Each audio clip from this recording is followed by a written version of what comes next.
Eu gostaria que você também aplaudisse ao Senhor pela vida dos servos de Deus, pastor Marco Feliciano. Amém? E que Deus continue te abençoando.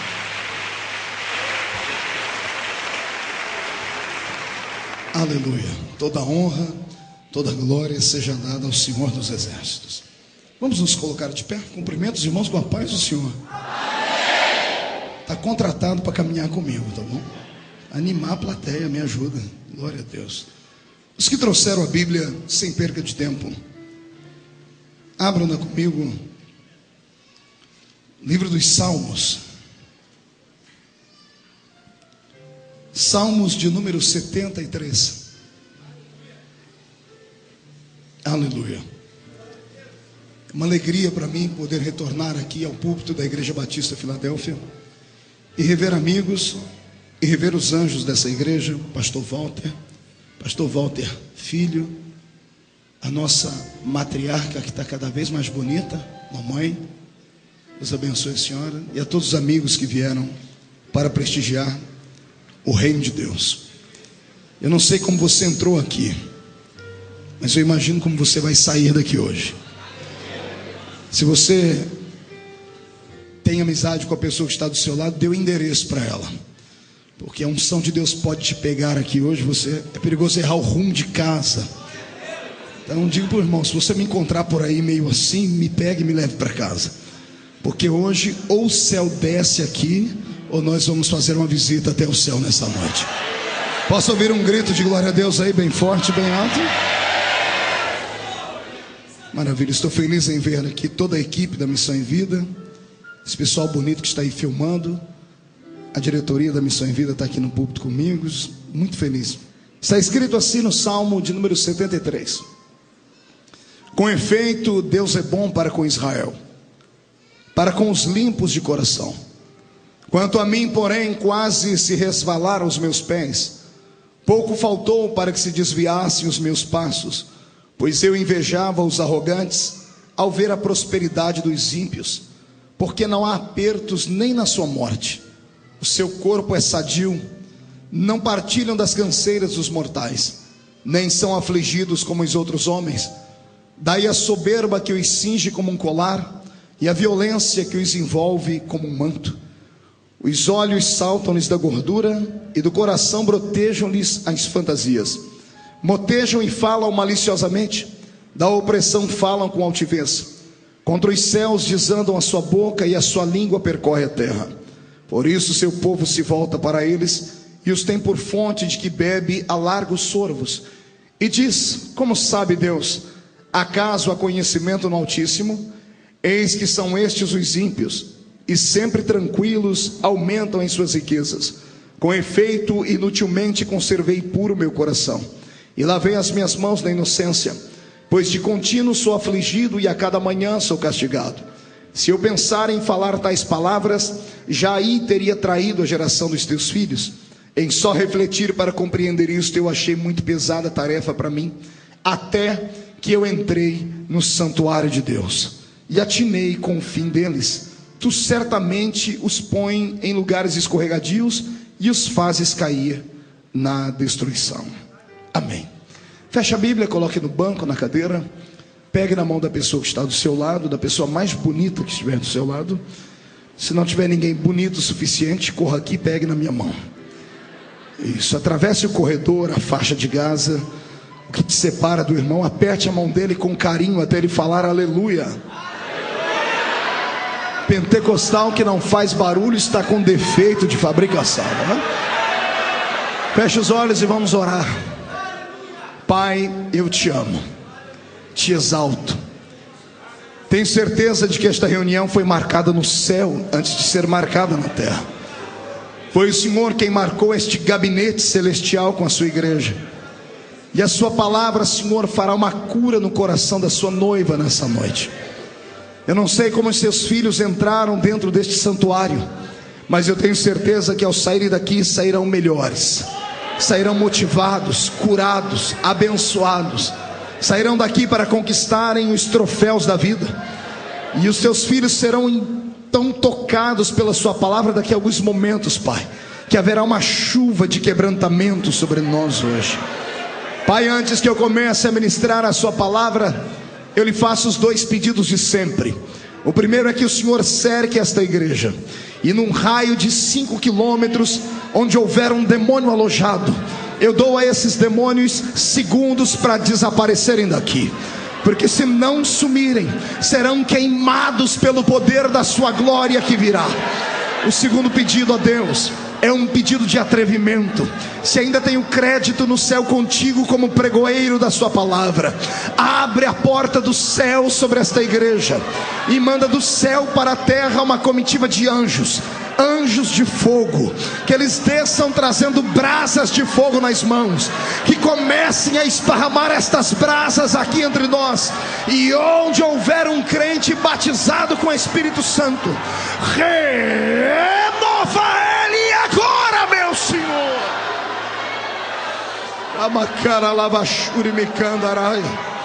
Fala conosco, inunda o nosso coração. Tu não precisas do homem para nada, tu és onipotente. Mostra a sua onipotência hoje, em nome de Jesus. Amém, amém e amém. Antes de se sentar, levante um dedo de profeta para cima comigo. Aponte para o irmão que está do seu lado e diga para ele: escute aqui, cidadão, é hoje, não foi ontem e nem será amanhã, é hoje, o dia em que Deus reservou para responder as tuas perguntas. Então se segure, prepare o lenço para quando chorar. Se não trouxe lenço, prepare a manga da camisa, a ponta da gravata, porque hoje você sai daqui transformado pelo poder da palavra. Só quem crê nisso, uma salva de palmas a Jesus e tome o seu assento. Aleluia. Tomeis assento, por gentileza. Eu pedi ao Senhor uma palavra para esta noite, e essa noite é diferente de algumas noites que eu costumo pregar. Tem dias que a Bíblia está muito grande e a gente não consegue encontrar nada dentro dela. E hoje várias mensagens brigaram dentro da minha mente para que eu pudesse entregá-las, mas uma só desceu ao coração, e é a mensagem que eu vou pregar para você hoje. Talvez pelo dia de hoje, toda vez que o céu está nublado e a chuva cai, o dia fica meio triste. Não sei se você já percebeu isso. Todas as vezes que cai uma chuva muito forte, o céu fica acinzentado e a gente fica melancólico por natureza. Acredito que por causa disso o Senhor me trouxe à memória este texto, e este texto fará um grande milagre na sua história. Eu quero pregar hoje debaixo do tema socorro no santuário, e depois do socorro, o milagre que vai encontrar a sua vida. Aqueles que me acompanham há algum tempo sabem que eu não sou um pregador do evangelho comum. Eu sou um contador de histórias. O Senhor me deu esse talento. É um talento bonito, é um talento diferente. Acredito que eu herdei isso, pastor Walter, de Jesus. Jesus era um grande contador de história. As suas parábolas envolviam o coração do povo e até as crianças paravam para ouvi-lo. E hoje eu quero aqui, mais uma vez, narrar uma história bela para você. O Salmo 73 é um destes salmos que, quando passamos os olhos por ele, o nosso coração treme. Dá um certo calafrio, um desconforto. Por quê, pastor? Porque geralmente procuramos no livro de Salmos palavras doces. Procuramos salmos como o Salmo 23, como o Salmo 91, como o Salmo 126, o Salmo 51. São salmos que usamos em momentos de dificuldade, proclamando assim a poderosa unção de Deus sobre a nossa vida. O livro de Salmos é um livro de alimento para a nossa alma. São cânticos, são músicas, sonetos e sonatas que o Senhor Deus deu aos seus poetas, e eles versejaram e escreveram para nós. Mas o Salmo 73, ele é atípico, é diferente dos outros, porque eu não tenho aqui neste salmo muita alegria. Pelo contrário, tem muita tristeza nele. Tem um homem desabafando com Deus. Eu não sei se ele pensava em escrever este salmo para a posteridade. Eu acredito que ele estava passando por um momento de muita dificuldade, e ele resolveu, ao invés apenas de orar, colocar a sua oração por escrito, para depois meditar naquilo que ele havia escrito. E o homem que escreveu este salmo não foi um salmista comum. Aliás, nenhum dos salmistas eram comuns, mas este tinha um quê de diferente. Ele tinha dentro de si a mesma unção que tinha o maior de todos os salmistas, que era o rei Davi. Também ele viveu na época de Davi. ele aprendeu a versejar com Davi. A unção que estava sobre o homem segundo o coração de Deus desceu sobre ele. O escritor deste salmo é Asaf, e o nome dele significa Deus dele se apoderou. Asaf deixou para nós um legado de 12 salmos. Ele escreveu o salmo de 50 e depois dos 73 ao 83. Se você pegar os salmos de Asaf e compará-los com Davi, você vai ver que eles tinham a mesma prédica, a mesma oratória, a mesma maneira de se expressar. Falavam em primeira pessoa e usavam sempre uma intimidade que chega a dar em nós, entre aspas, uma inveja santa. Quisera eu ter a intimidade que esses homens tinham com Deus. Mas o Salmo 73, como disse, sendo escrito por Asaf, aquele por quem Deus se apoderara, é estranho, porque ele está contando aqui momentos de angústia e de tribulação. Ele está dizendo que Deus é bom para com todo mundo, inclusive para com a nação de Israel. E quando ele resolve no primeiro versículo dizer que Deus é bom para com todos, para com a nação de Israel, é como se ele estivesse dizendo: Deus é bom para com todos, menos comigo. É como se ele estivesse dizendo: Deus guardou alguns e me deixou à margem da história, no meio da vida, no meio dos problemas e das angústias pessoais. O que eu vejo aqui é um homem angustiado, frustrado, passando pelo vale da sombra da morte, sem ter ninguém que o ajude, atravessando os vales da existência sozinho. E a solidão, para aqueles que vivem e convivem com ela, sabem que não é apenas um sentimento. A solidão é um demônio. É um demônio que atormenta a vida da gente quando chega a calada da noite, quando vem a época do inverno, quando todos estão sorrindo na casa vizinha e a gente está trancado num quarto, esperando o sol raiar para que o dia continue. Aqueles que vivem debaixo de solidão não gostam de finais de semana, não gostam de feriados. Por eles trabalhariam 24 horas por dia se tivessem força para isso, porque sabem que isto é horrível. Talvez seja por isso mesmo que o Senhor disse que não é bom que o homem fique só. Precisamos ter sempre alguém do nosso lado. Mas eu não sei se você já caminhou pelo caminho da dor. Eu não sei se você conhece uma matéria chamada sofrimento. E nesta matéria, uma das artes dela é a arte da solidão, porque a solidão faz parte da nossa depressão natural. Todas as vezes que nos entristecemos, que nos frustramos, que sentimos o apunhalar de um amigo nas nossas costas, todas as vezes que o teto desaba sobre a nossa cabeça e o chão abre debaixo dos nossos pés, nós queremos nos esconder. Nós não queremos ficar perto de ninguém. Procuramos um cantinho e assim nós vamos ali chorar as nossas mágoas e meditar um pouquinho. Não sei se você já fez isso. Eu cansei de fazer isso. E eu pensei que eu era um ser humano anormal, até que eu li a Bíblia e descobri que grandes homens, na época das suas piores crises, eles também se isolavam. Elias um dia, depois de ter feito um grande milagre, se escondeu dentro de uma caverna. E lá no seio da caverna, sem que ninguém na terra o ouvisse, apenas o céu aberto, ele fez a Deus um pedido: Senhor, eu queria morrer hoje, eu queria desaparecer daqui. Jó, na hora da sua pior angústia, sentado no meio das cinzas, gritou para Deus: Senhor, eu amaldiçoo o dia em que eu nasci. Queria que o Senhor riscasse dos livros o dia em que a minha mãe gritou: nasceu nesta casa um homem. E não foi só eles. Jesus, quando esteve nessa terra em forma de homem, quando ele tinha suas principais dores, embora ele tentou levar os amigos com ele, nas suas últimas 12 horas nós temos isso, quando ele entra pelo caminho do Getsemane, ele convida os 12 discípulos para orar com ele. Um deles vai embora e 11 ficam, e ele tenta orar com eles e não dão conta de orar. Ele levanta, chama os 3 principais amigos, Pedro, Tiago e João, e se aparta com eles. E para eles ele diz: a minha alma está triste e angustiada até a morte. E mesmo tendo tentado orar com eles, ele não deu conta. E ele disse para eles: fiquem aqui, eu vou entrar dentro desse Getsemane, porque esse Getsemane é só meu. A hora da angústia, da dor e da solidão, procuramos o refúgio da solidão para tentarmos entender o que está acontecendo. Talvez seja por isso que em muitos cultos alguns irmãos vibram, pulam, gritam, são fervorosos, e outros estão com seu olhar perdido. Uns enquanto estão aplaudindo ao Senhor, outros estão chorando por dentro.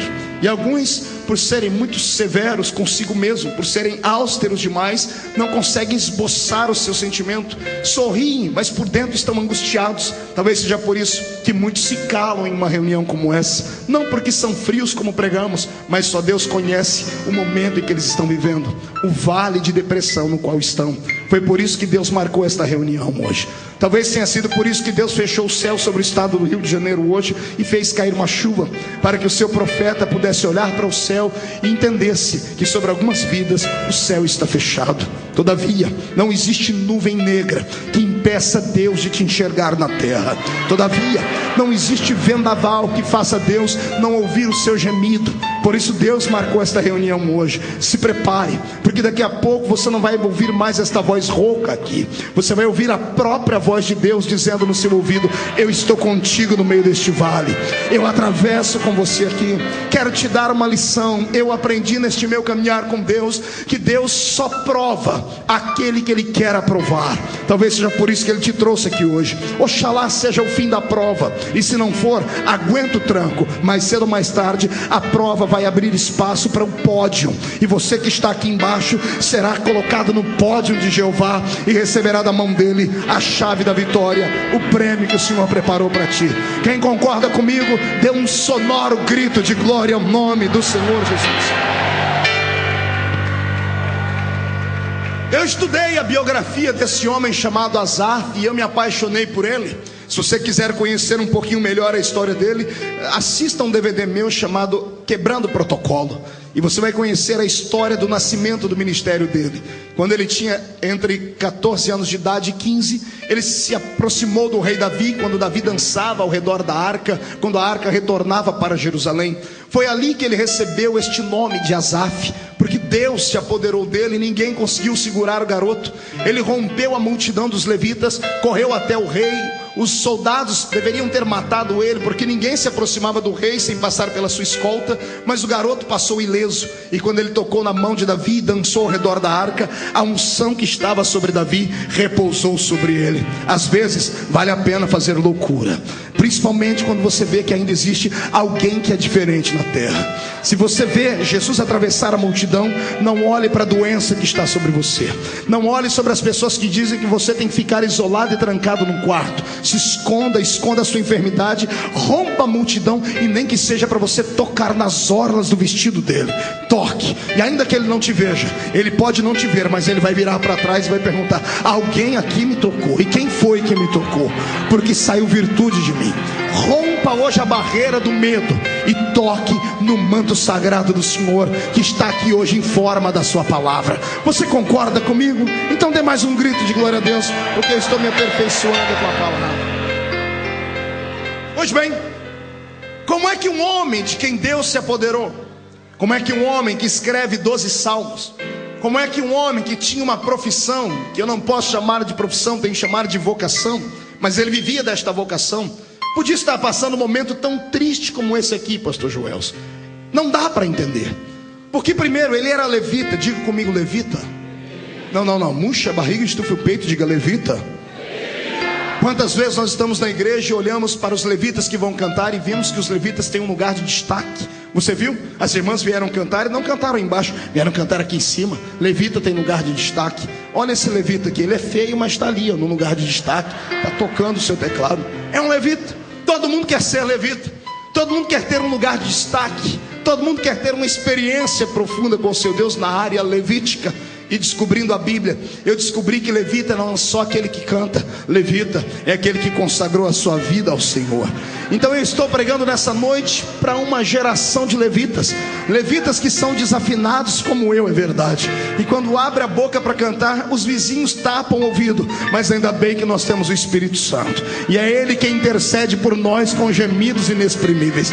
Ele afina a nossa voz, e quando chega diante do Senhor, Deus olha para a gente e pensa que a gente é um rouxinol. Por isso que o Senhor escuta a sua voz de taquara rachada e ainda derrama sobre você um bálsamo de alegria.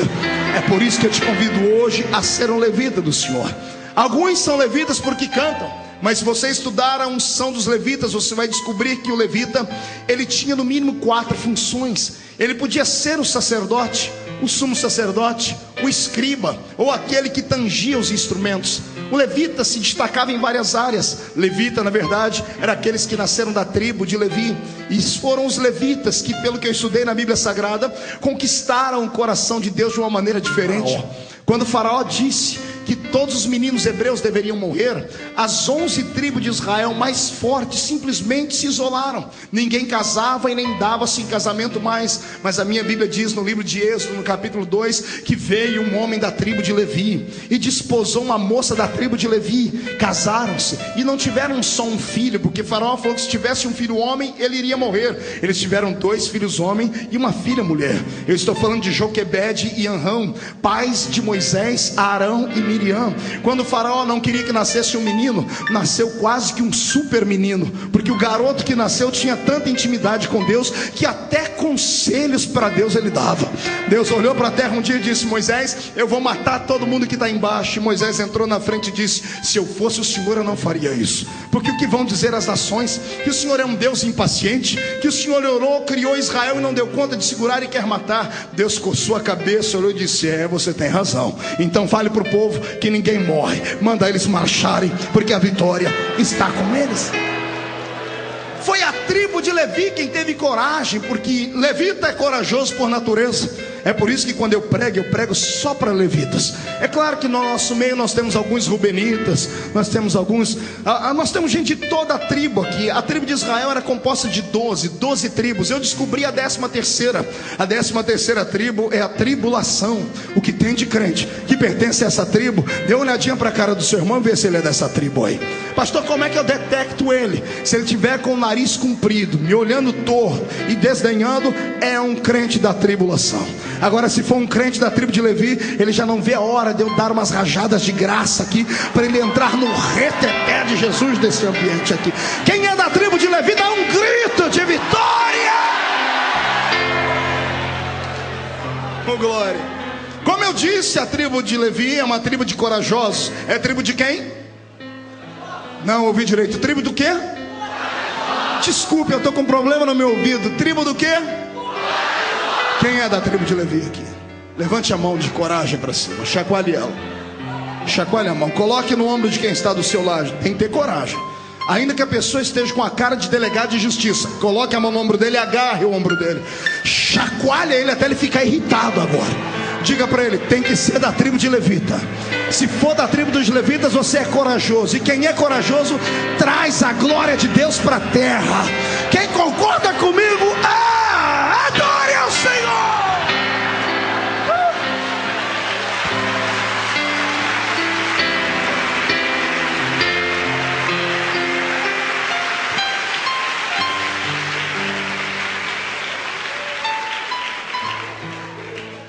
Difícil entender a depressão e a angústia de Asaf.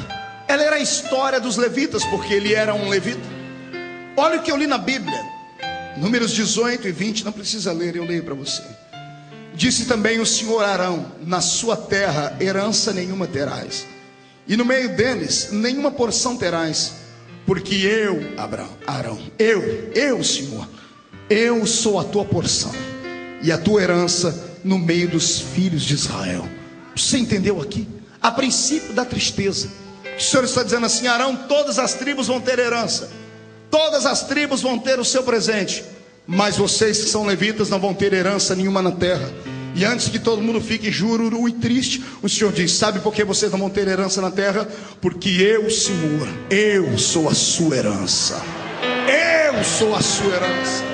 Aqui Deus estava dizendo a ele: eu garanto a sua comida, eu garanto a sua bebida, eu garanto a sombra sobre a sua cabeça, eu garanto a casa sobre a sua existência, eu garanto a fortaleza. Os inimigos não tocam em você, os inimigos não têm poder contra a sua vida. Eu darei a vocês o seu quinhão, eu darei a vocês o galardão. Ai, Jesus, isso vai enchendo o peito, porque eu me lembro que sou levita. Assim como você tem que entender que você também é levita. Você pode não ter a herança que o mundo tem, você pode não ter um carro importado, nem uma casa nova, mas o Senhor manda dizer: eu sou a sua herança, levita. Eu te dou aquilo que você precisa, eu te dou o seu sustento e coisas mais. Lendo essas promessas, entendendo que Asaf era um escritor que herdou a unção de Davi, que tinha tanto, eu questionei: Deus, por que ele está tão triste aqui? Ele está dizendo que o Senhor é bom para todo mundo, menos para ele. E pior não é isso. Ele diz que os pés dele quase se resvalaram. Usando o texto normal, o pé dele quase se desviou. Desviou do que, pastor? Dos caminhos do Senhor. Detalhe, ele não é um adolescente, não é um garoto de 18 anos de idade. Neste dia aqui, ele tinha quase 70 anos de idade. Como é que um ancião, alguém que experimentou Deus de todas as formas, no final da sua vida, com toda a experiência, tem coragem de escrever um salmo como esse? Tem coragem de deixar para a posteridade que ele também passou por um vale tão grande que ele quase se afastou de Deus? Se ele, com quase 70 anos, que tinha e pertencia à folha de pagamento de Deus, que tinha tudo para ser um homem feliz, estava triste, eu não sou ninguém para lhe acusar. Eu tenho que tentar entender o que você passa. Talvez seja por isso que muitos na igreja não conseguem sobreviver, porque alguns que não conhecem vale, não conhecem tristeza, olham para os demais e querem julgar, querem entender por que a pessoa passa por tanta angústia e não consegue firmar os seus passos. Eu quero que você, a partir de hoje, nunca mais acuse ninguém. Se você puder colocar o seu ombro debaixo de alguém, faça isso. Se você puder ter uma palavra de motivação, faça isso. Porque nós não somos robôs, não fomos feitos todos iguais. Cada um de nós tem a sua identidade própria. Cada um de nós tem a sua identidade e a sua individualidade. Cada um de nós é uma caixinha de surpresa diante de Deus. Não somos iguais em nada. Podemos ser aparentes na aparência. Ou melhor, a nossa aparência pode ser até semelhante à do outro, mas por dentro somos completamente diferentes. Então eu acho e acredito que seja por isso que Deus é um ser tão misericordioso, porque Ele nos entende. E quando Ele olha aqui nesta noite, Ele sabe muito bem porque que você está assim. E hoje Ele vai te explicar como sair dessa situação. Porque Deus não te leva para um vale e te abandona lá.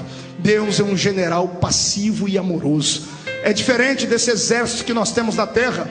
Porque o nosso exército chamado igreja na terra, quando vê alguém doente, caído e cambaleando, nós queremos abandonar a pessoa no meio do caminho, ou dar um tiro de misericórdia e matar a pessoa. É isso que fazemos. Mas Deus não. Ele é um general que quando vê um dos seus soldados feridos, ele volta e coloca no ombro esse soldado ferido e carrega ele para uma estalagem para ser curado. Eu quero profetizar sobre a sua vida agora e dizer no nome de Jesus, que ainda que um sacerdote te abandonou no meio do caminho, levita, ainda que um outro levita te abandonou no meio do caminho, há um samaritano sentado em um grande cavalo, e o trote dos pés deste cavalo já estão se aproximando de você, e ele manda dizer que na rua você não fica. Ele coloca você em cima do cavalo e vai curar as suas feridas, e vai te levar para uma estalagem, e vai pagar para alguém curar a sua história, e você que estava indo para o deserto vai voltar para a terra da misericórdia. Quem concorda comigo, dê mais um grito de adoração ao nome do Senhor Jesus. Foi depois de tantas perguntas como essas que eu aqui lancei, que eu entendi porque é que esse homem estava passando por esse momento de dificuldade. E eu entendi que Deus não chama super-homens para sua casa. Deus não chama mulheres maravilha para sua casa. Deus não tem super-heróis humanos. Deus tem seres humanos que são feitos da mesma matéria. Eu sou feito da mesma matéria que você. Fui fabricado com o mesmo barro, o mesmo pó. Eu não tenho uma estrela na testa, não sou melhor e nem maior do que ninguém. Às vezes as pessoas, quando olham para um pregador, para um cantor, pensam que ele é um super-homem. Só Deus sabe das minhas agruras e as minhas angústias, porque eu também passo por vales. A diferença talvez entre eu e você é essa: quando eu passo, eu sei aonde vou e sei a quem recorrer. Eu entro no meu quarto, tranco a porta atrás de mim, dobro o meu joelho e fico à sombra da cruz, esperando que o vento passe. Quando o vento passa, aí você se levanta de novo e dá a volta por cima. A diferença entre eu e você é essa: você passa pelo vale e quer ficar de pé, e o vento vai te arrastar para fora. Quando o vento vier, dobre o seu joelho, faça como o bambu, se incline, porque depois que o vento passar, você estará de pé de novo, em nome de Jesus Cristo. Mas foi agora que eu entendi tudo. Asaf estava passando por um problema pessoal. Ele tinha uma crise dentro do seu próprio coração. Ele estava vivendo um momento de angústia. E como foi que eu descobri isso? Nas entrelinhas, nas deixas da sua história. Ele está dizendo que o ímpio, de quem ele passou a ter inveja, não tem aperto nem na morte. Pergunte para o seu irmão o que significa isso. Não ter aperto nem na morte. O que significa isso? Você não passar nem por angústias e dores na hora da morte. Asaf está se comparando ao ímpio que não teme a Deus, que não serve a Deus. E ele está dizendo: o ímpio tem uma vida melhor do que a minha. E às vezes nós fazemos esse julgamento também. Não é assim que fazemos? É assim que acontece conosco. Às vezes nós olhamos para uma pessoa, olhamos para outra, nosso vizinho, gente que trabalha conosco, e falamos: poxa, aquele ímpio ganha o mesmo salário que eu. E o que ele ganha? Ele tem uma vida melhor do que a minha, ele consegue um carro melhor do que o meu, ele faz festa todo final de semana. Eu trabalho na mesma empresa, ganho o mesmo que ele ganha e mal consigo manter a minha família. Às vezes nós olhamos para a pessoa que está do nosso lado e sabemos que ele é um bicheiro, é um drogado, é um drogalito, e falamos: poxa, eu estou na igreja e a vida dele parece ser melhor e maior do que a nossa. Às vezes somos colocados neste vale, e é Deus testando a nossa fé, para vermos se nós entendemos o verdadeiro segredo da riqueza. Eu estava hoje numa lanchonete conversando com uma irmã e dizia a ela o segredo da riqueza, porque ela comentava conosco e dizia: olha, fazem 14 anos que o meu marido foi embora, eu criei a minha filha sozinha, eu trabalho quase 19 horas por dia, mas sou uma pessoa tão plena, tão feliz, que eu amo Jesus acima de qualquer coisa e de nada tenho falta. E ela disse que as pessoas não entendem isso. Aí eu expliquei a ela, eu disse: amada, é porque a senhora conheceu o segredo da riqueza. A maior riqueza não é aquela que o dinheiro pode comprar. A maior riqueza chama-se paz. A paz que excede todo o entendimento.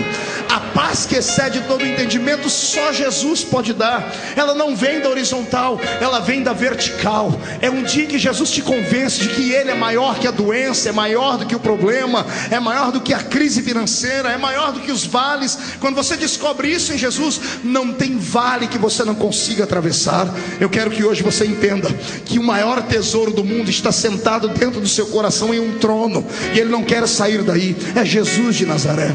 Se nós passássemos a buscar mais a palavra, entenderíamos os milagres. A Bíblia diz assim a princípio: buscai primeiro o reino de... Não entendi, o reino de... E as demais coisas serão acrescentadas. O nosso problema é exatamente esse. Usamos esse versículo contrário. Buscamos primeiro as demais coisas e depois o reino de Deus. Queremos primeiro o segredo com o dinheiro, o segredo com o profissionalismo, e depois o reino de Deus. Inverta essa situação. Quebre esta soma matemática errada na sua vida e passe a buscar o reino de Deus. Encha as botijas. Entre dentro deste culto e não fique aqui apenas assistindo a reunião. Toque o coração de Deus com o seu olhar, toque o coração de Deus com a sua voz. Faça alguma coisa para que Deus te enxerga aqui no meio dessa multidão, para que Ele te enxergue, e então Ele dará a você algo que você ainda não recebeu. E aí você vai desfrutar aquilo que essa irmã sente, aquilo que outros crentes que você conhece sentem. Tem gente que não dá para entender. A gente olha para ele e só tem chinela havaiana para vestir, a roupa é rasgada, é rota, mora numa tapera velha e tem só 2 dentes na boca, o zagueiro e o atacante. Mas entra dentro da igreja numa felicidade, numa alegria. Eles não sabem falar a língua portuguesa direito. Você vai chamar eles e dizer: vamos ler aqui na parábola de Jesus, no livro de Êxodo, ou no livro do profeta Albuquerque, que eu conheço muita gente analfabeta assim. Mas há uma alegria tão grande dentro deles, que eles têm fé para saltar muralhas. Sabe o que é isso? A maior riqueza do mundo está dentro do coração deles. É Jesus de Nazaré. Para eles tanto faz como fez. Se eles estão desempregados, eles estão dizendo: Deus está me provando para eu ir para a oração. Se estão empregados, o Senhor me deu emprego para eu dizimar na sua casa. Se estão doentes, estão dizendo: Deus quer fazer um milagre e quer que o nome dele seja glorificado, porque Ele é Jeová Rafá. Se estão com saúde, eles dizem: eu não fico doente, porque Jesus levou sobre si todas as minhas enfermidades. Se eles têm tudo, eles dizem: nada me separa do amor de Cristo. E se estão em falta, dizem: nem a profundidade me separará do amor de Cristo. É por isso que a maior riqueza chama-se Jesus. Eu queria que você fizesse um teste agora. Olhe nos olhos do seu irmão, convida ele e veja se você consegue enxergar um brilho de Cristo dentro dos olhos dele. A gente consegue perceber quem é feliz só de olhar nos olhos dele. Os olhos brilham, os olhos cintilam. A pessoa é romântica, ela é poética, ela não vê dificuldades onde só existe dificuldades. Ela sempre pensa que há uma forma de escapar. É o grande problema entre o otimista e o pessimista. Os dois olham para o mesmo copo. O copo está pela metade de água e o otimista está dizendo: olha, este copo está quase cheio. Vem o pessimista e diz: não, ele está quase vazio. É uma questão de ótica. Eu quero que você, a partir de hoje, pare de falar para os outros o tamanho do seu problema. Está na hora de você falar para os seus problemas o tamanho do seu Deus, da autoridade que Ele te deu. Está na hora de você desfrutar deste grande milagre. E quem concorda comigo, faz um barulho tão grande para os vizinhos todos entenderem que mesmo com chuva nós adoramos ao Senhor.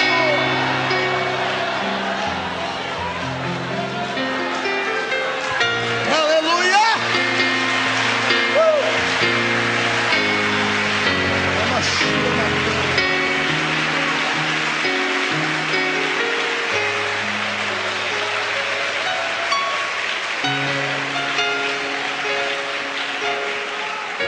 A fortaleza de um homem, o reino de um homem é a sua casa, é a sua família.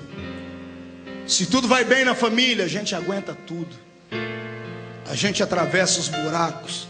Se a família está do nosso lado e todo mundo tem saúde, a gente vai embora, a gente arruma força. O nosso legado, estando com saúde, vendo os barrigudinhos crescerem, ou comendo jiló, ou comendo uma comida muito cara, não importa, o que importa é a família estar unida. Mas quando a família é atingida, aí esmorece o guarda da casa. Foi isso que aconteceu com Asaf. Ele tinha chamada, e a chamada do profeta da casa, do levita da casa, era forte. Mas e a sua família? E a sua família que não tinha a mesma chamada dele? Embora fizesse parte da história do seu ministério, a família não tinha a mesma responsabilidade do que ele, de ir ao templo, de consagrar ou de fazer isso ou aquilo. Era apenas a extensão da vida dele. E a história diz que Asaf, no dia da inauguração do templo de Salomão, com 60 e poucos anos de idade, quase 70, quando terminou aquele culto, do lado de fora do templo, todas as pessoas cumprimentando o rei Salomão, cumprimentando a gama de homens importantes que ali estavam, as pessoas pegando na mão do maestro da grande música da inauguração do templo, dizendo: olha, nós nunca vimos nada igual. Você regia o santuário, você regia os músicos, e a glória de Deus inundou a casa, ao ponto dos sacerdotes não conseguirem ficar em pé. Que música foi essa? Que salmo foi esse? E eu imagino as pessoas dando os parabéns, dizendo: olha, parabéns Asaf, nós nunca vimos alguém com uma unção tão grande, com uma unção tão forte. Foi aqui começou tudo a acontecer para que ele entrasse em depressão. Foi Jesus quem nos ensinou isso. O problema é que nós não aprendemos. Todas as vezes que Jesus tinha uma grande vitória, todas as vezes que ele vinha de uma grande empreitada evangelística, todas as vezes que um grande milagre acontecia, ele não ia comemorar em churrasco, ele não ia para festas, ele se isolava para orar, porque era natural que a depressão viesse na sequência. Não sei se você já parou para pensar nisso. Elias acabou de matar 850 profetas, 450 de Baal e 400 de Azera. Ele estava com o sangue dos profetas na mão. Ele orou, e uma oração de 57 palavras, 1 minuto e poucos segundos de oração, e Deus derramou fogo sobre o altar e operou o maior milagre de todos até esse momento. E sabe o que acontece com ele? 20 minutos depois, ele está correndo e vai embora, e se esconde no meio do deserto, e vai para dentro de uma caverna e pede a morte. Por quê, pastor? Porque sempre que temos uma grande vitória, parece que o diabo nos atinge. E o diabo atinge a gente com flechas. Parece que ele olha para a gente e diz assim: você venceu agora, você ganhou uma parte da batalha, mas a guerra ainda está por vir. Parece que o diabo trama contra nós. E sempre que há uma grande vitória, se prepare em oração, haverá sempre uma grande retaliação vindo atrás. E Asaf não estava talvez preparado para isso. E quando ele fechou o templo de Salomão na inauguração, ele foi andando pelo meio da cidade, porque o templo ficava no centro da cidade, e todo mundo sabe que no centro das grandes cidades só moram os grandes ricos, os fazendeiros, os latifundiários. E quando ele foi passando pelas casas dos homens ricos, ele viu festa. Ele viu os homens saírem nos seus carros, puxados por cavalos árabes. Viu os príncipes, as princesas. Viu o próprio rei Salomão sair com a sua comitiva.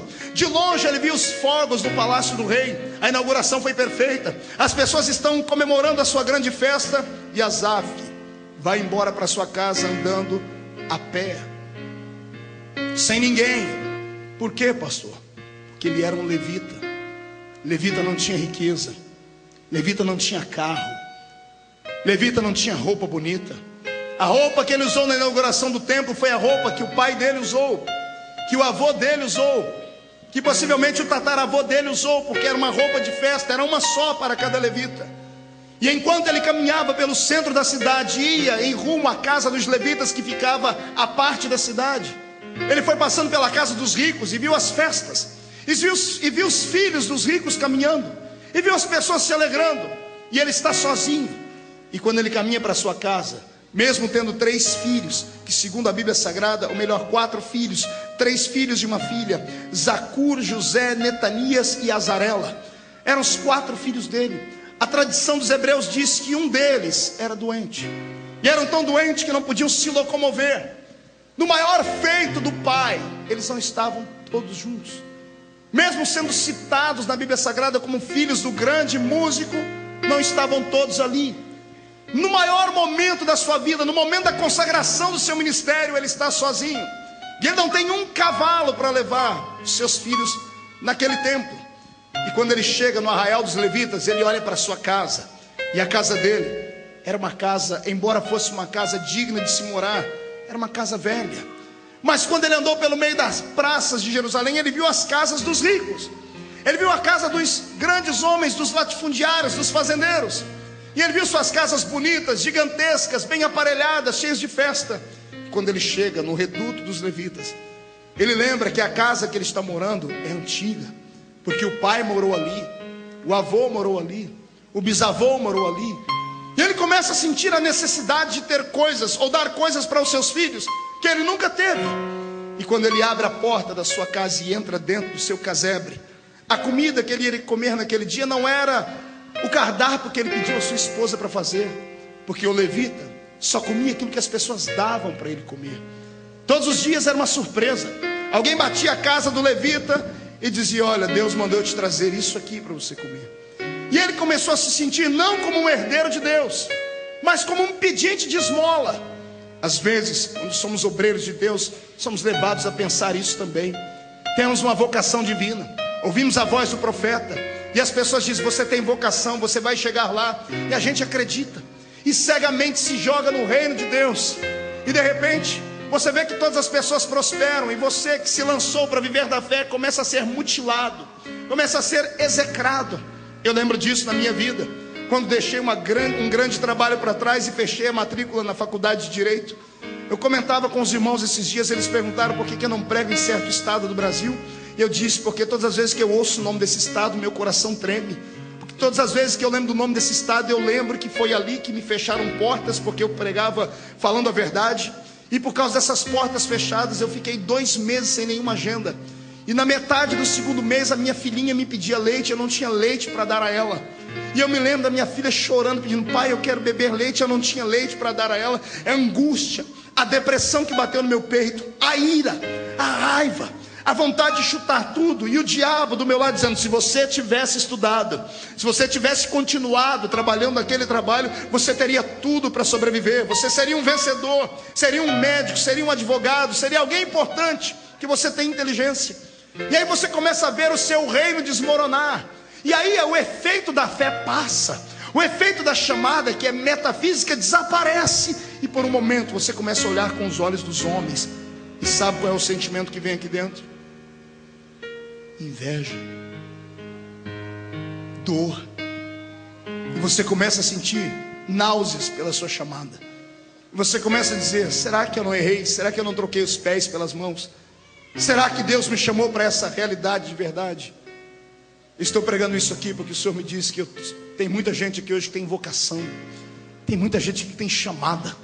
Eu estou pregando aqui para pastores que nunca pastorearam, para evangelistas que nunca subiram num púlpito ainda, mas que o coração queima. Estou falando para missionárias que ainda vão pegar o avião e atravessar esse grande oceano Atlântico e fazerem grandes obras para o Senhor. Estou pregando para levitas que vão viver da fé um dia. E você vai se lembrar dessa pregação quando você estiver passando pelo meio do vale sendo provado. E você vai ter forças para atravessar, porque Deus às vezes nos deixa sozinho para experimentarmos a sua grande proteção. Deus nos deixa sozinhos para experimentarmos um grande milagre, a sua grande provação.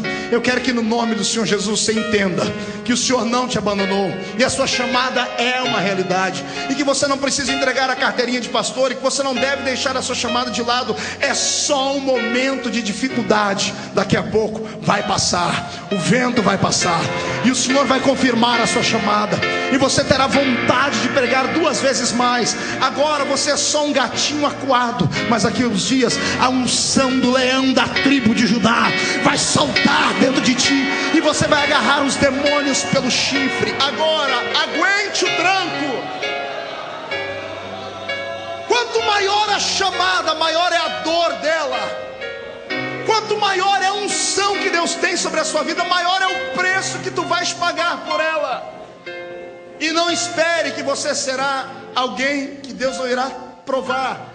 Não espere ser alguém diferente. Não espere que Deus vai mudar esse estilo. Esse é o estilo de Deus. Eu só dou uma coisa grande para aquele que prova que merece. E o homem só prova que merece quando ele passa pelo vale apanhando, caído, arrastado, mas lá na frente ele dá um jeito de levantar e olha para cima e diz: eu sei que o meu Redentor vive, e em breve se levantará na terra.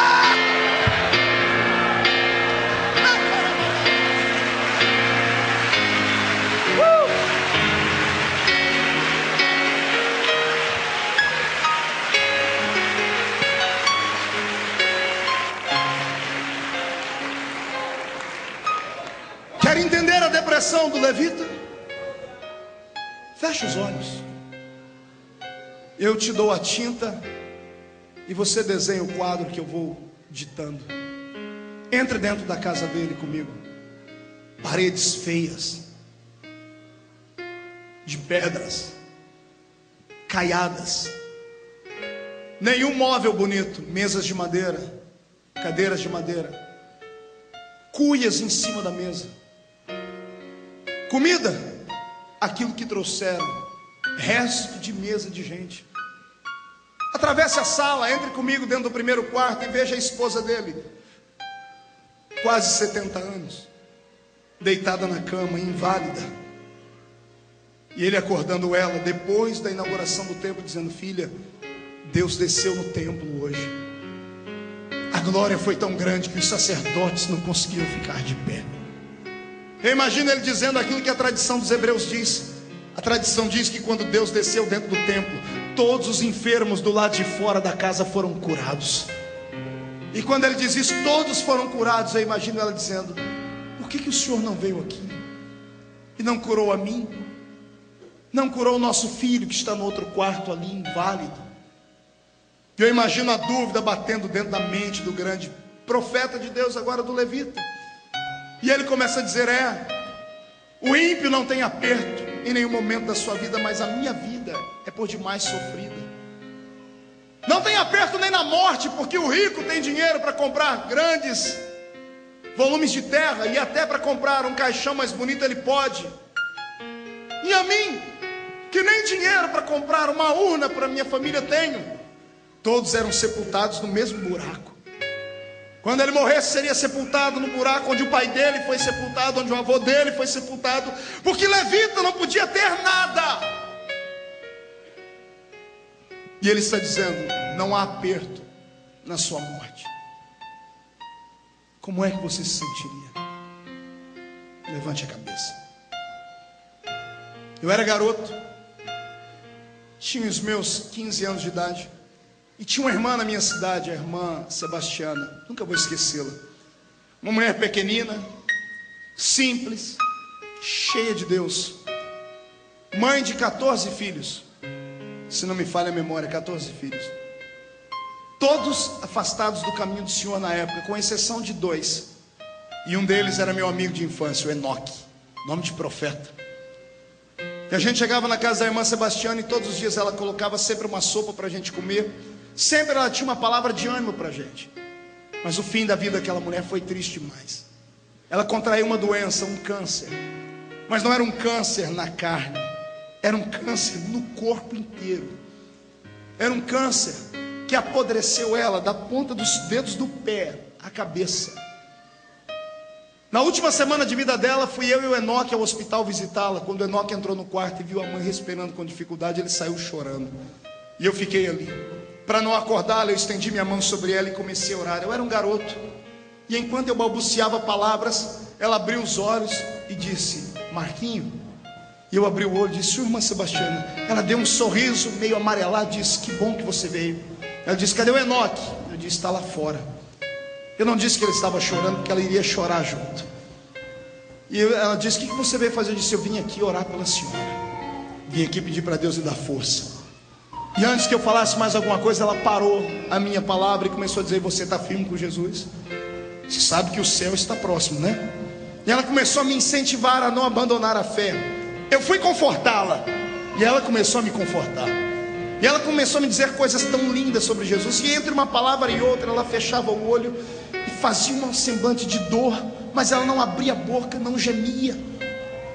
E a enfermeira, momentos antes, havia dito: ela sente dores que ninguém consegue suportar. Ela estava tomando soro pelo dedo do pé, para você ter uma ideia, porque as veias do corpo dela estavam estouradas. Não conseguiam pegar uma veia do corpo dela. Ela tomava soro pelo dedo do pé. E quando eu via ela gemer, naquela época eu estudava ainda, e eu havia aprendido uma coisa interessante sobre ciências. Por que a gente grita quando a gente tem um susto ou quando vem uma dor?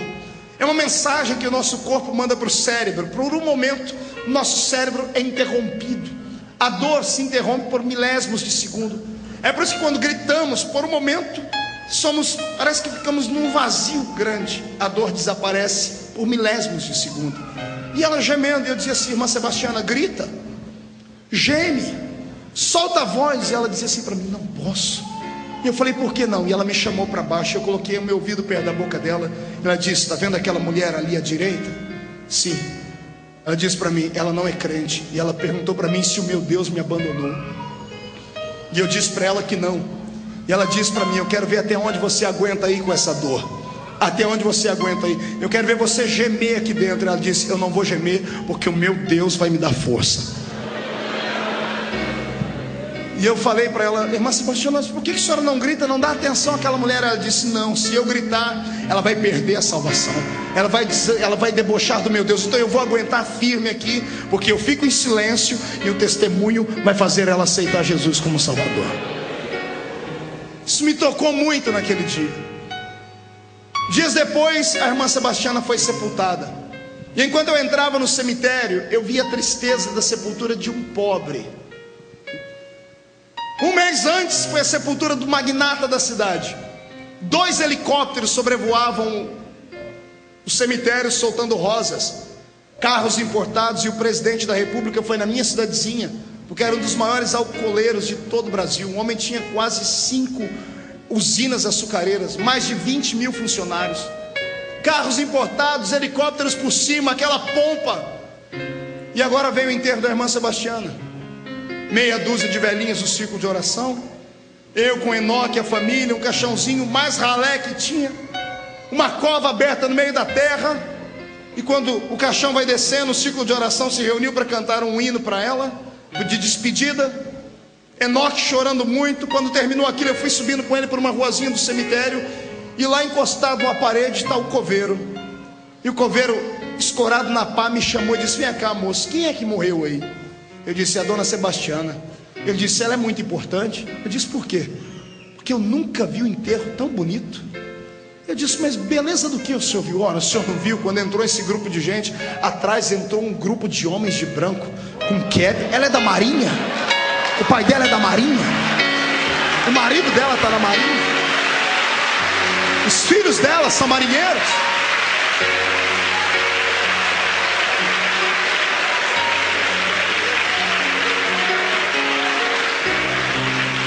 Testemunho do coveiro.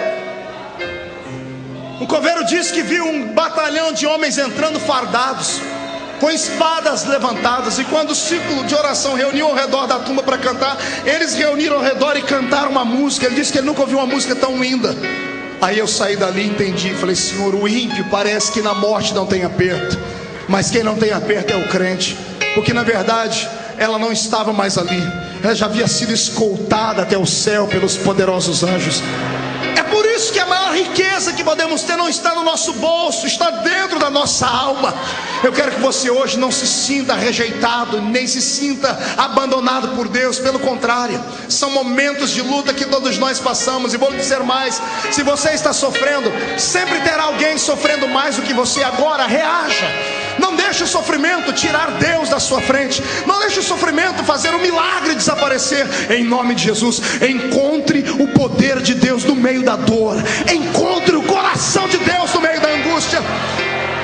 Quem acha que isso é verdade, dê um grito de glória a Deus bem forte aí.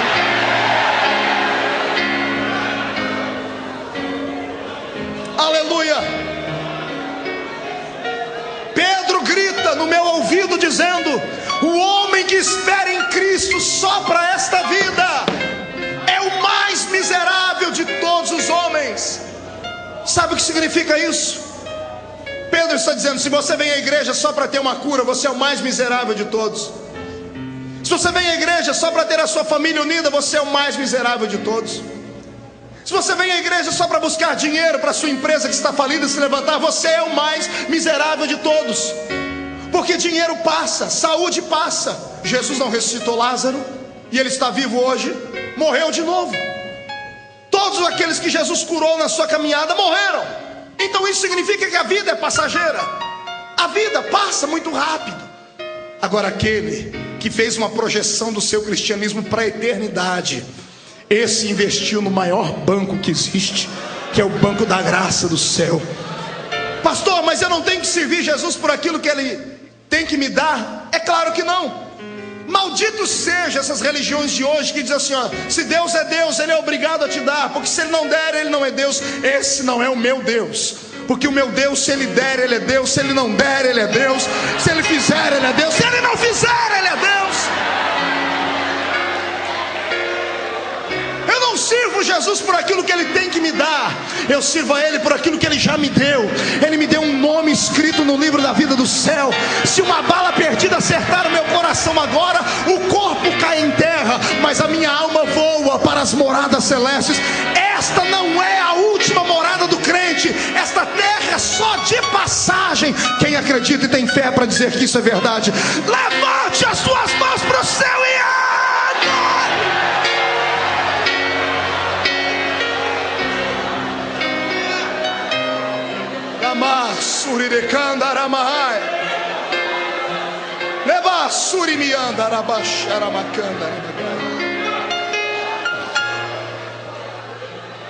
se você está de pé ainda, é porque você não foi testado o suficiente. Aguente, porque antes de você tombar em terra, Ele se levanta e te dá o troféu da vitória. Eu creio nisso. Você crê nisso? Não conheço um homem de Deus, uma mulher de Deus que não traga no seu corpo as marcas da dor, do sofrimento. Uma vez eu estava com um grande amigo, pastor Gedielson Rodrigues, irmão do cantor Caleb, muito conhecido nas Assembleias de Deus. E ele me contou uma história que eu fiquei penalizado. Ele me disse que quando era pastor lá no norte do nosso país, lá pela ilha de Marajó, ele saiu um belo dia de manhã para ir em uma das ilhotas que haviam ao redor, para dar a santa ceia a alguns irmãos que não tinham condições de ir à igreja. E ele estando orando dentro da casa, aquelas palafitas na beira do grande rio, enquanto ele orava, ele escutou um barulho de água se movimentando. Ele terminou a oração e correu para ver o que era. O filho mais novo dele escorregou e caiu dentro do rio, o rio Marajó. O rio Marajó, suas águas são turvas e violentas. Ele disse que pulou dentro do rio e nadou por 6 horas, e junto com seus amigos tentou encontrar o corpo do seu filho, e era inútil, porque as correntezas eram muito fortes. Ele saiu das águas e dobrou o joelho em cima daquela palafita e disse: Senhor, eu sei que meu filho já não está mais vivo, mas pelo menos sepultar o corpo dele eu quero. E mais um mergulho ele deu, e depois de 6 horas, lá no meio do fundo do rio, ele conseguiu tocar em algo macio, e ele percebeu que era um corpo, e ele tirou o corpo do filho. E ele disse que isso torturou ele a vida inteira. E a vida inteira ele contava isso, e todos os cultos que ele contava, ele chorava. Ele contava porque ele não se conformava com aquilo. Ele disse que um dia, contando uma palavra como essa lá no alto do Amazonas, um missionário sentou com ele e disse assim: pastor Gedielson, Deus me mandou contar a minha história. Eu estava aqui trabalhando, fazendo uma jangada, eu e os meus filhos. Estávamos levando essa jangada para evangelizarmos outras tribos, quando eu escutei um tremor de terra e um barulho tão grande. Quando eu me virei, só deu tempo de ver uma cobra grande enrolada no meu filho, e desceu à profundeza das águas. Ele disse que ele ficou estático. Aquela situação, ele vendo o filho, era só ele e o filho dele. Ele vendo o filho naquela situação, sendo engolido por uma cobra para dentro das águas do rio Amazonas, ele ficou tétrico e parado. Encontraram ele 6 horas depois, parado na mesma posição. E quando chacoalharam ele, quando ele voltou em si, ele deu um grito ensurdecedor, e ele voltou para dentro da casa dele, missionário. E aí eu te pergunto, esse missionário estava vendendo drogas? Esse missionário estava fazendo alguma coisa ruim? Estava fazendo uma jangada para evangelizar o reino de Deus, para ganhar almas. Deus não podia ter poupado o filho dele? Não podia ter dado uma morte mais digna, se é que há uma morte digna? Deus não poderia ter feito de outra forma? Tinha que ser assim, uma cobra gigante, enrolar no filho e levar ele para o fundo das águas. E ele diz que 15 dias depois, ele voltando ao batente, ele ainda não se conformava. Ele dizia: Senhor, pelo menos enterrar o corpo do meu filho eu gostaria. E ele andando pela terra, ele sentiu um regurgitar de terra, a terra se chacoalhando. Ele subiu no alto de uma palmeira e viu uma cobra grande do outro lado, e a cobra se contorcia inteira. E ele disse que teve coragem, ele arrumou uma coragem onde não tinha, e a cobra, como ela só tremia, ele arrancou a cabeça dela, e o meio dela estava cheio, e ele partiu a cobra no meio, e lá dentro, todo torcido e quebrado e morto, estava o filhinho dele. Ele pegou o filho daquele jeito, levantou para o céu e disse: Senhor, obrigado, porque pelo menos sepultar o meu filho eu vou poder. Pastor Gedielson disse que nunca mais ele contou essa história questionando Deus, porque todos temos uma história. A sua não é a pior delas. Você ainda tem esperança. Você ainda sabe que a morte não é o fim. Você serve a um Deus que pode operar milagres da noite para o dia. Você tem oportunidades, esperança que o ímpio não tem. Qualquer dia aqui dentro desse culto, Deus pode fazer aquilo que você está esperando. Deus pode nessa noite visitar aquele doente na sua casa. Ele pode hoje descer aqui com o lenço da eternidade, enxugar os seus olhos e arrancar as lágrimas dele. Eu só não quero que você venha para o culto e fique desafiando Deus, desaforando de Deus, dizendo que Ele não pode ou Ele não faz. Não é isso. Deus sabe todas as coisas, e Ele enxerga onde nós não enxergamos. Foi por isso que Asaf fez este salmo, e disse que Deus o havia abandonado. Mas o interessante é a sequência do versículo. Lá pelo versículo 17, ele diz assim: tudo isso aconteceu comigo, até que eu entrei no santuário de Deus. E ele diz: quando eu entrei no santuário de Deus, as minhas escamas caíram, e eu enxerguei que o único lugar de alegria plena que eu tenho é quando eu estou na presença de Deus. É por isso que eu te incentivo a transformar a sua casa num culto, numa extensão da igreja. É por isso que crente não pode ir só uma vez por semana, 1 hora a cada 7 dias, ir na igreja e dobrar o joelho e dar só boa noite para Jesus. Nada disso. Crente tem que se alimentar, porque quando você está na presença de Deus, você se fortalece, a esperança vem sobre você. Foi numa visita ao santuário que Deus deu o cumprimento de uma promessa que há anos não acontecia. Tem um homem sentado em Jerusalém com mais de 90 anos. Está ele na praça junto com os aposentados, e a Bíblia diz que o Espírito moveu-se dentro dele para ele ir ao templo. Lucas 2 está escrito isso. Essa é a diferença entre aqueles que vêm para a igreja. Tem gente que vem movido a tudo dentro da igreja, menos movido ao Espírito. Agora aquele que vem movido pelo Espírito, ele faz a diferença num culto como esse. Ele sabe como vai entrar, mas não sabe como vai sair. Foi por isso que Jesus te trouxe hoje impelido pelo Espírito. Eu sei que até esse momento você está choroso, está chorando, está se segurando para não se derramar em lágrimas. E se eu fosse você, eu não teria vergonha de chorar. Aquilo que a sua voz não consegue falar, as suas lágrimas falam. Se você ler o capítulo 5 do livro de Apocalipse, você vai entender o que eu estou dizendo. A Bíblia diz que as orações dos santos, as suas lágrimas são incenso diante do trono de Deus. Você derrama uma lágrima aqui, o anjo pega esta lágrima e leva até o trono de Deus, e ele vai sentindo o perfume dela. Quando ele sentir que esta foi a última lágrima, ele ficará de pé no trono e responderá a sua oração. Eu não estou pregando para um grupo de derrotados que não tem a quem recorrer, não. Eu profetizo que você não terá mais que pagar dinheiro para o psicólogo, nem para o psiquiatra, e nem terá que tomar mais remédio de depressão. Nesta noite o Senhor cura a sua alma. Ele traz à existência a força que está aí rompida dentro de você. Só que você tem que arejar a sua mente. É para isso que entramos no culto. Grito de crente não é só efusão pentecostal, clichê pentecostal ou filosofia pentecostal. Grito de crente é o sopro da sua alma buscando alívio. Quando você dá um grito dentro da igreja, os céus inteiros tremem por causa do seu grito e do seu clamor.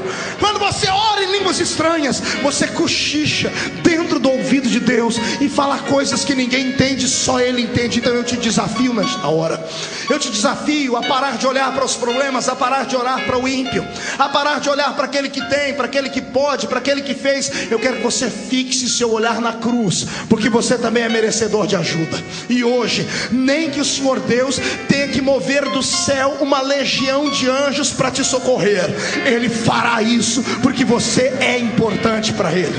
Deus não é como o homem. O homem mede você por aquilo que você tem no bolso. Se for rico, tem oportunidade. Se for pobre, não. Se for bonito, é visto. Se for feio, não. Deus não. Deus mede você pelo tamanho da paixão que está dentro da sua alma nesta hora.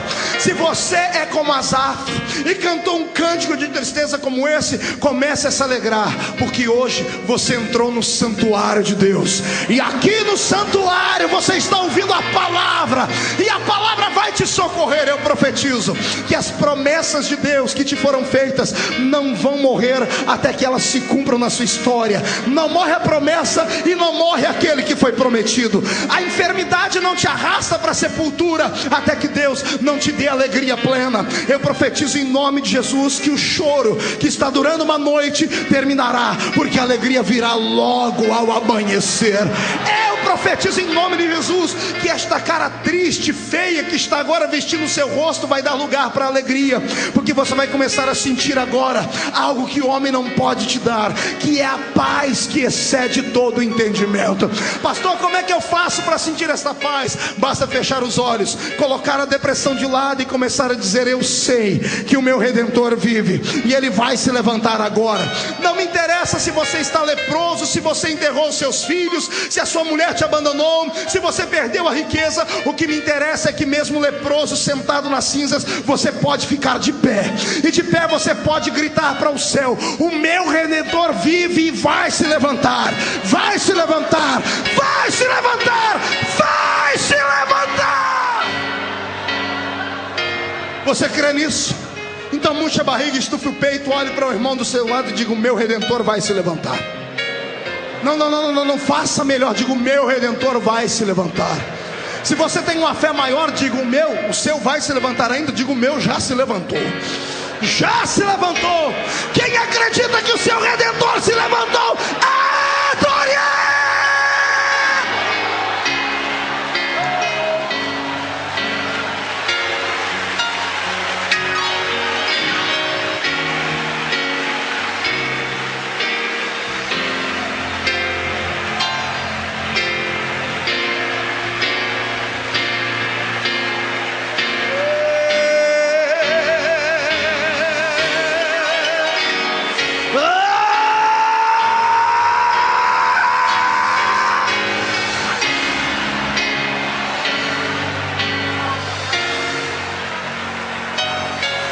Estou ouvindo barulho de portas se abrindo, estou ouvindo barulho de grilhões quebrando, correntes sendo trincadas, barulho de asas de demônios voando para bem longe. Aqueles que estavam te dando desespero vão ter que sair da sua frente, porque o milagre estava te esperando aqui no santuário. Se você está sentindo milagre, comece a adorar. Troque a tristeza por alegria, limpe as lágrimas. É hora de orar em línguas, é hora de usufruir da bênção, é hora de sentir a graça, é hora de você mostrar às pessoas que estão do seu lado que você não morreu. Ei, o crente é igual à lenda da fênix, o pássaro que depois de destruído se recompôs. O crente pode cair até 7 vezes. Por 7 vezes jogaram seu vaso no chão, ele trincou e se espedaçou. A Bíblia diz que de todas elas o Senhor te colocará de pé. O Senhor está te colocando de pé nesta noite. Ah, meu Deus. Vem, Simeão. Na praça a promessa não se cumpre, em casa também não. Entra no templo. Pastor, mas eu já sou velho, tenho 90 anos. Não me interessa, há um milagre no santuário. Venha. E é dentro do santuário que você vai esperar por alguns minutos. E daqui a pouco, Simeão, vai entrar lá dentro um casal, uma moça de meia idade e um senhor já mais velho, um bebezinho no colo. A festa será completa, até músico Deus vai mandar para o templo, Salomão. É claro que a cantora tinha 90 anos de idade também, mas não tem problema, era a cantora da época. Só vocês, um culto particular. E quando você pegar o bebê no colo para apresentar ao Senhor, dê uma olhadinha no rosto dele. Quando o sacerdote velho olha para o rosto, ele começa a tremer, quase tem uma parada cardíaca. Levanta o bebê e diz: agora eu posso morrer, porque os meus olhos viram a promessa se cumprir aqui dentro. Quem vem movido para o culto pelo Espírito de Deus, pega Jesus no braço e ainda dá um abraço nele. Você crê nisso? Faça isso então. Agarre Jesus nesta noite e diz: Senhor, daqui eu não saio, daqui ninguém me tira. Ana, não adianta ficar chorando em casa, não adianta ficar com raiva de Penina, Ana. O milagre está no santuário. Corre lá. Ah, pastor, mas o santuário, o sacerdote vai dizer que eu estou bêbado. Não dê atenção a ele. Se ele te chamar de bêbado, levante a sua voz e diz: eu não estou bêbado, eu só quero meu milagre. Eu quero meu milagre, eu quero meu milagre. E a promessa vai vir por ter entrado no santuário. Você que era grávida vai ter um filho. Gere o seu milagre aqui dentro hoje. Gere o seu milagre. O meu Deus está dizendo para mim que as trompas espirituais que estavam ligadas, Ele está desamarrando elas. Vão voltar a ficar frutíferas a partir de hoje.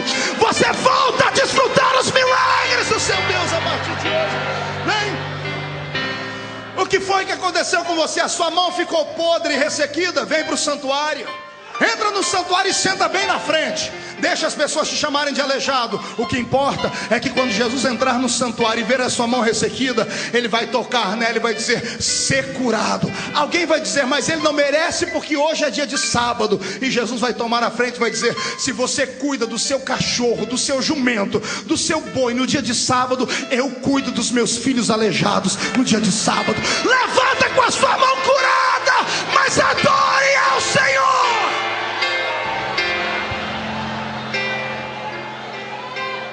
Está encurvada, mulher. Está carregando um peso em cima dos seus ombros. Ah, pastor, é maldição, são demônios, não me interessa. Vem para o santuário. Entra no culto. Deixa as pessoas rirem, ficarem com pena de você. O que importa é que quando Ele te enxergar no santuário, Ele vai dizer ao espírito que te atormenta: sai dela. E você que estava inclinada vai se levantar e adorar ao Senhor, porque há um milagre te esperando aqui dentro deste santuário. Eu profetizo em nome de Jesus. Joabe, é para você, Joabe, esta palavra. Disseram que você merece a morte, disseram que você não pode viver. Então entra no santuário e sobe em cima do altar. Agarre as pontas do altar. Aqui no santuário, quem está no altar não pode ser tocado por homens. A morte vai ter que dar meia volta e arrumar outro para ela brincar, porque aqui no santuário tem um milagre de Deus te esperando. Quantos creem nisso? Quantos acreditam que esta é a noite do milagre? Dê um grito de vitória e diga: é uma noite de milagre. Diga: eu creio, eu creio, eu creio, eu creio.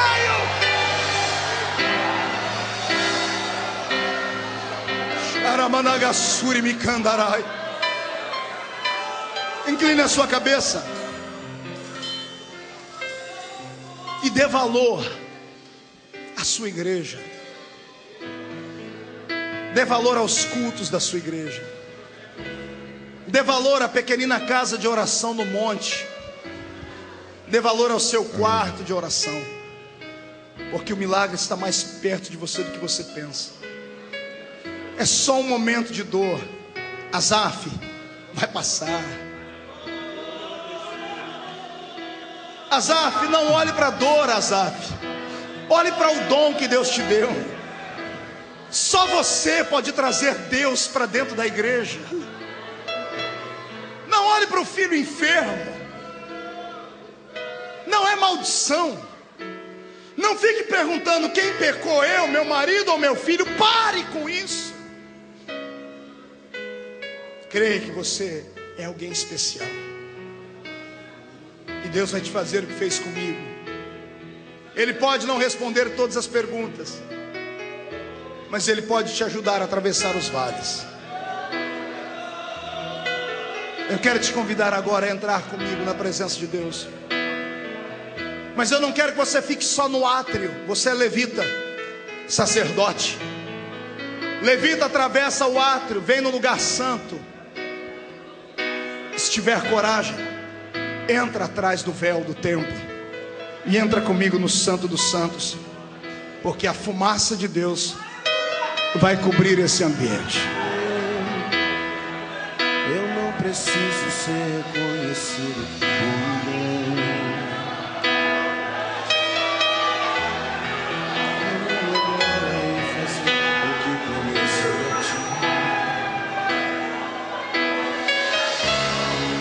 O que diminua eu, para que tu cresças, Senhor, mais e mais. Chore. Vem sentir o amor de Deus. Você é grande, o Senhor é a sua herança. Escondo o rosto para que vejam tua face. Vem, mamãe. Vem. E que diminua eu, para que tu cresças, Senhor,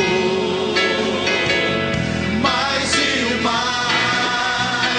No Santo dos Santos, a fumaça me esconde, só teus olhos me veem. Debaixo de tuas asas é o meu abrigo, meu lugar secreto. Só tua graça me basta, tua presença, meu prazer. No Santo dos Santos, a fumaça me esconde, só teus olhos me veem. Debaixo de tuas asas é o meu abrigo, meu lugar secreto. Só tua graça me basta, tua presença é o meu prazer. Oh, Senhor. Meu Deus, eu vou pedir para os seus filhos pegarem nas mãos uns dos outros. Melhor, Pai, eu quero que eles peguem nos braços uns dos outros. Pegue no braço do seu irmão, pegue no braço da sua irmã. Pegue, traga ele perto de você, traga ela. Chega de solidão. Faça isso aí na galeria, faça isso aí no telão aí fora. Faça isso aqui no púlpito, faça isso aí, faça.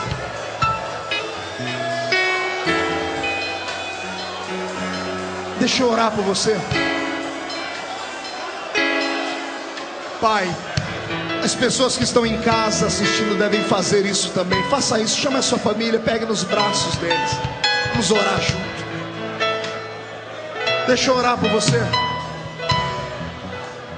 Só pode interceder por alguém que já passou pelo que você está passando. Eu imagino que te trouxe à frente. Eu imagino que você está passando em casa. Eu imagino que você está passando aí. Eu sei a dor da rejeição. Eu sei como é triste você sonhar e os sonhos não acontecerem. Eu sei como é difícil você orar e Deus não responder.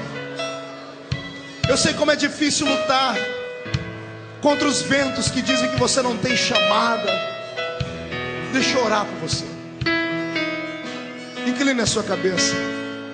Meu Deus, o gemido que será ouvido agora vai assustar. Eu não estou pregando, Senhor, para homens e mulheres que não erram. Eu estou pregando para gente simples, para gente que entende o vale. Estou falando aqui, Pai, para gente que a chamada foi roubada, porque os homens não acreditaram neles. Eu estou falando para gente, ó Pai, que já teve momentos de glória no ministério, mas hoje estão vivendo à margem, bem à margem da história.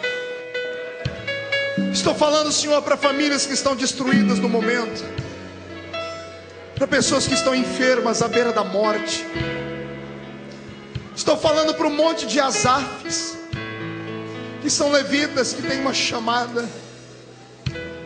Eu queria ter o bálsamo, Pai, para tocar nas feridas agora.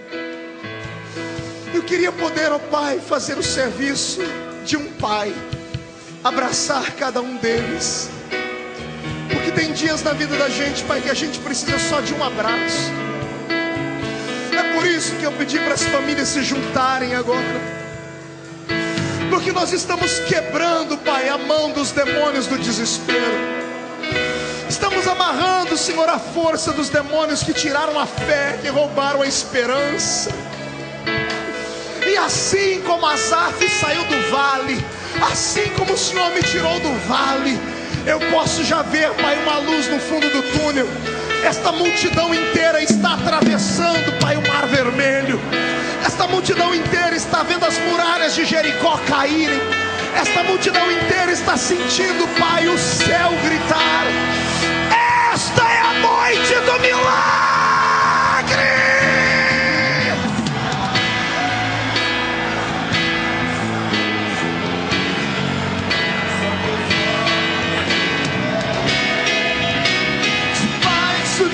Tuas asas é o meu abrigo, lugar secreto, só tua graça me basta, sua presença.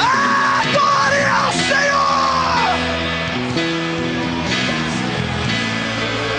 A fumaça esconde. Meu Deus, meu Deus, meu Deus, meu Deus. Ai, Jesus, ai, Jesus, enche este lugar agora.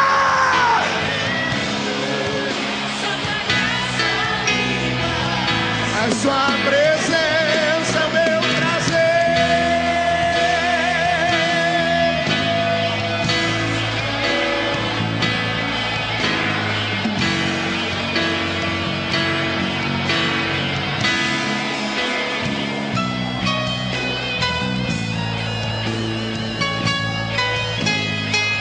Isso, chore e grite. Comece a adorar, comece a adorar, comece a adorar. O milagre chegou, comece a adorar.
Levante as duas mãos para o céu. As duas. Chacoalhe elas. Chacoalhe elas. Sabe o que significa isso? Liberdade. Dê meia volta, olhe para o seu irmão e chacoalhe a mão em cima dele. Diga para ele: eu profetizo a liberdade sobre a sua família. Diga: há um milagre no santuário. E você está levando ele para casa hoje. Pai, coloque brasas de fogo nessas mãos agora.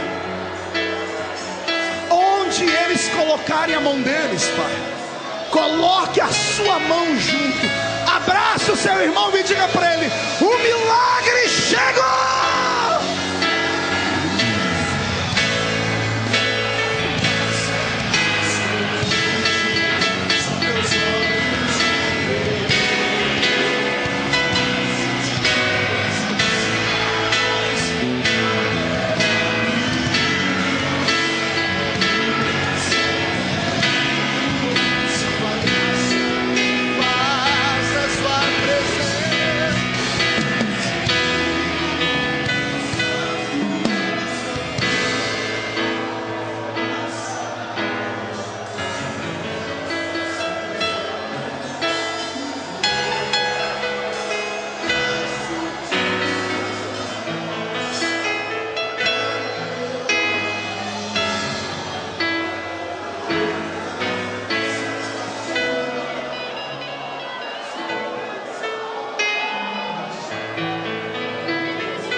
Direita bem alto, vamos terminar. Aleluia. Segure a mão direita lá em cima. Vai, Asaf. Você entrou no santuário. Abra a mão.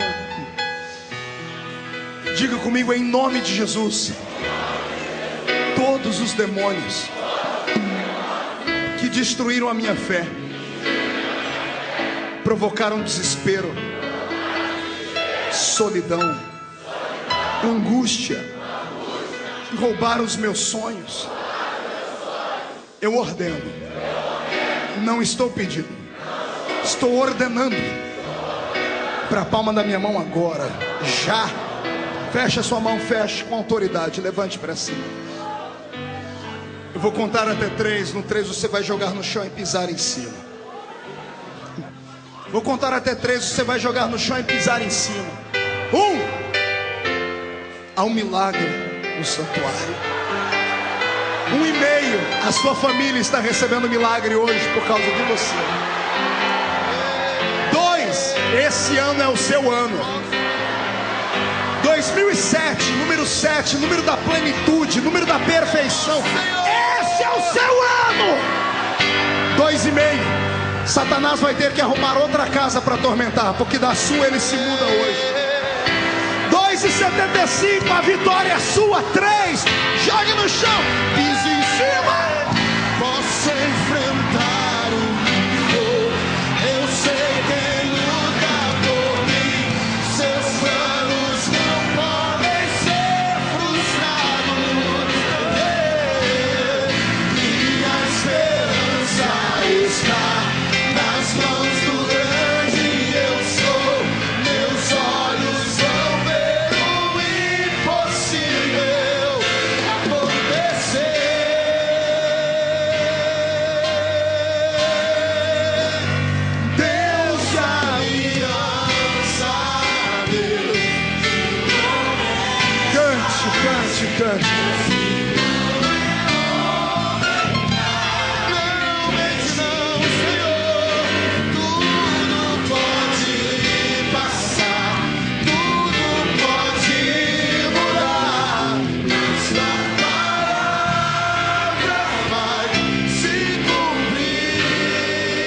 pode aplaudir a Jesus, faça.